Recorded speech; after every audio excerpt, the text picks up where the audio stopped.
Ndamukiza mwe kumese mudukurikirana ndabahaniye ikaze muri makuru atekanye ikirere cyo kuri wa gatatu igenekerezo rya 29 Ndamukiza mwaka wa 2026.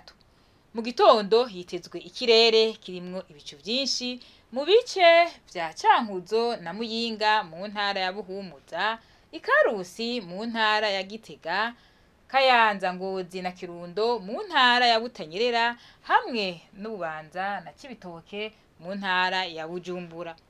Mu bindi bice bisigaye vy'igihugu hitezwe ikirere kiri mwizuba n'ibicu bike bike. Ahazoba hakanye gusumba handi ni Imwaro hamwe n'Imuramvya mu ntara ya Gitega, aho ibipimo vy'ubushuhe bizoba kuri degrees Celsius 13. Ku Muhingamo naho hitezwe imvura mu gihugu cose. Ahazoba hashushe gusumba handi naho akaba ari mu Cibitoke mu ntara ya Bujumbura, aho ibipimo vy'ubushuhe bizoba kuri degrees Celsius 28.